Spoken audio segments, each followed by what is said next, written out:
On ouvre cette édition avec un accident mortel sur un chantier dans le Vieux-Lille. Ce matin, rue Gémépa, un mur de briques s'est effondré sur un homme âgé d'une quarantaine d'années. Une équipe cynophile s'est rendue sur place pour trouver l'homme enseveli sur les gravats. Les deux bergers allemands ont retrouvé la victime. Un contact a pu être établi, mais rapidement, l'homme n'a plus donné signe de vie. Cet intermédiaire n'a malheureusement pas survécu à ses blessures. Son corps a été dégagé peu avant midi. Selon les premiers éléments de l'enquête, l'effondrement de ce mur serait dû à une erreur humaine. Les ouvriers ont creusé trop près du mur sans le renforcer, ce qui a provoqué son effondrement. Des dysfonctionnements sur ce chantier avaient déjà été signalés. Je vous propose d'écouter Stanislas Dendievel.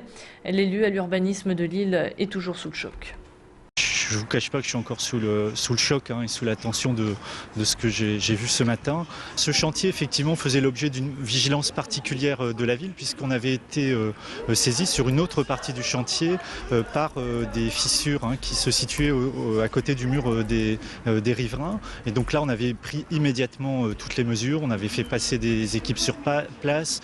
Nous avions saisi, la ville avait saisi le service de la médiation, et puis on avait prononcé un arrêt du chantier sur cette partie concernée, mais qui est une autre partie du chantier par rapport à celle où l'accident s'est produit malheureusement ce matin. Une cellule psychologique a été ouverte. La victime travaillait pour la société Eiffage qui construit donc sur cet emplacement une résidence de 38 logements. Santé, un cas de méningite C chez un étudiant de l'université de Lille 1 sur le campus de Villeneuve-d'Ascq a été décelé. Cet étudiant a été hospitalisé. Il est actuellement dans un état stable. Les mesures de prévention avec des traitements antibiotiques et des vaccinations ont été prises pour toutes les personnes qui étaient en contact avec cet étudiant. La sécurité reste la priorité du gouvernement. Les résultats pour 2010 viennent de paraître. Dans le Nord, la délinquance est en baisse avec moins 14,5% pour les vols à main armée, moins 5,9% pour les vols à la roulotte. Mais le bilan dans ce domaine reste nuancé car si les atteintes aux biens diminuent, les atteintes physiques et les escroqueries financières, elles, augmentent, tout comme les cambriolages. Les cambriolages qui ont augmenté avec 1600 faits de plus pour l'année dernière. Côté sécurité routière, le Nord voit le nombre de tués sur les routes baisser. Le nombre des victimes a été divisé par 2 depuis 2002. Le préfet a salué cet après-midi les forces de l'ordre pour ces bons résultats. Jean-Michel Bérard revient pour nous sur les chiffres du cambriolage au micro de Pierre Beauville. Les 4 premiers mois de l'année 2010 ont vu des augmentations qui ont approché les 30% en ce qui concerne le nombre des cambriolages. Nous avons mis en place des cellules opérationnelles spécialisées. Nous nous sommes efforcés de multiplier les prises d'empreintes et nous constatons que sur les 8 derniers mois de l'année 2010, l'augmentation a été enrayée puisqu'elle a été ramenée à 4 ou 5%. C'est encore trop, mais nous avons bon espoir.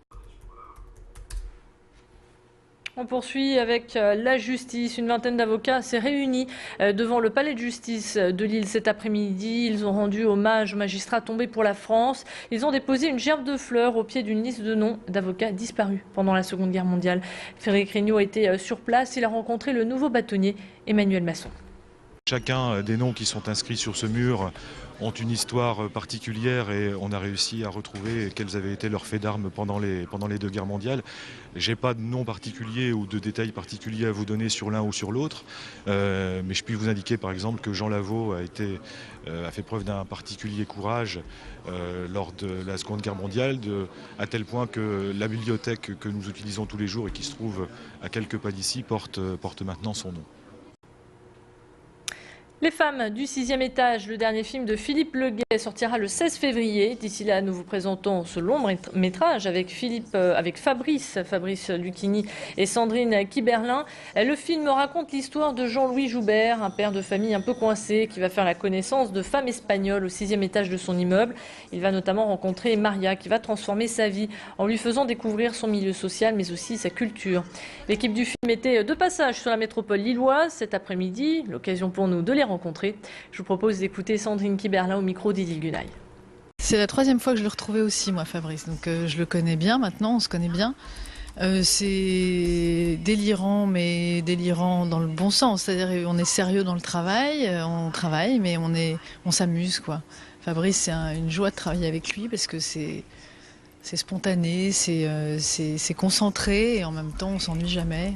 Puis nous on est complices, donc on a beaucoup de discussions sur le couple, l'amour, qui en fin de compte elle est très bien, était très en accord avec le film parce que c'était des discussions légères et profondes à la fois comme est le film. Pour Jean-Louis, je ne suis jamais sortie de ma province. Lui, ce qu'il aime, c'est ce qui brille, c'est les parisiennes, les élégantes. Je me suis trompée. Vous n'êtes pas un patron comme les autres. Mais je te dis que j'ai été dîner chez les Espagnols du 6e étage. Mais arrête de dire n'importe quoi! Mais tu crois pas que je vois qu'il y a quelque chose qui se passe?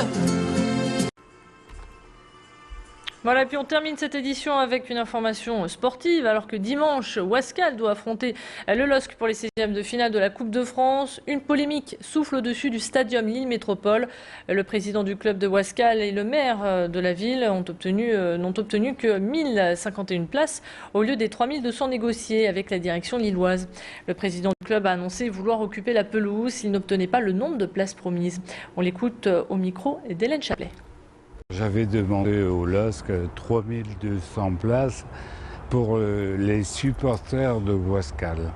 Bon, on nous a accordé les places supporters normales et les autres, pas moyen d'avoir les places pour toute une série d'actions, une fête que nous pouvons organiser au niveau de notre bonne ville de Wascal. Mais malheureusement, pas moyen d'avoir les places ou au guichet 5 par 5 et avec des personnes différentes. C'est la fin de cette édition. Merci de l'avoir suivi. On se retrouve dans un instant. À tout de suite pour votre météo.